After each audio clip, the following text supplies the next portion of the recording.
It's not summer without the smell of peaches, and I cannot remember a summer that I did not have peach cobbler, and that's what we're making. When it comes to picking your peaches, you want them ripe, but not mushy, and you want to be able to smell them. We're gonna start by peeling our peaches, taking the seeds out and slicing them, and I'm going the old-fashioned way. Just a little knife and my hands. The easiest peaches to work with are known as freestone peaches. There are freestone and clingstone. Freestone means they will come free from the peach, and clingstones cling to the center, and they're just a little harder to work with. And you could also use frozen peaches. For this recipe, I'm gonna use probably about 8 peaches. The equivalent to that is about 40 ounces of the frozen or 2 of the large cans. I would do frozen over canned. The easiest way to get the center out and to slice it is to cut along the perimeter. So there's your pit, and then you just kind of wiggle it out.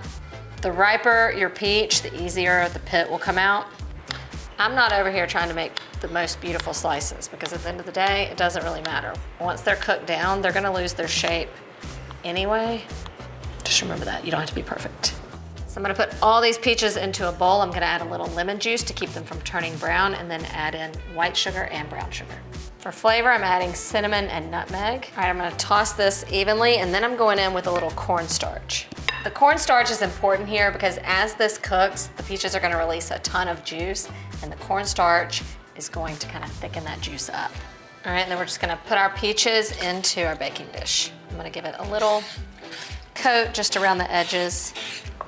The hard part is done, and now I'm gonna pop these in the oven for just about 10 to 15 minutes while we make our topping. That's just gonna give the peaches a little head start. All right, for the topping, I'm gonna start with about a cup of flour, white sugar, and brown sugar. Give that a little mix. To that, I'll add in a teaspoon of baking powder and a half a teaspoon of salt. Make sure it's all whisked together, and now for the butter. Going in with 6 tablespoons of cold cubed butter. We're gonna use a pastry cutter to cut this in so that we get big crumbles in the end to place on top. You just wanna get this butter dispersed throughout the flour mixture.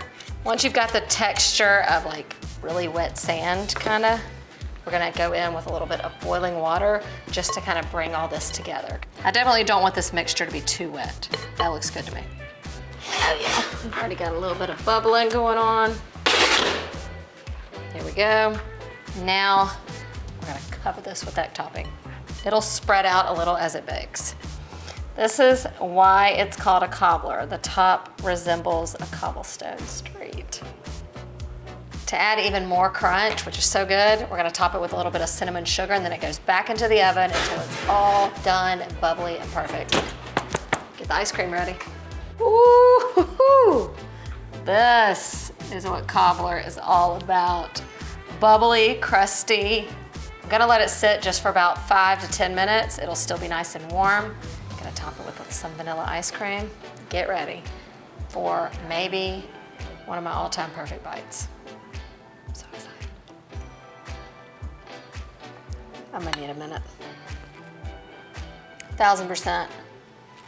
One of my top 3 perfect bites of all time. It's just, there's something magical that happens when those 2 things come together. This is an excellent peach cobbler recipe, and if you're looking for the perfect one, give this one a try. You cannot have summer. What did I say? I'm gonna start by peeling and seeding my peaches. Or go around the perimeter. The perimeter.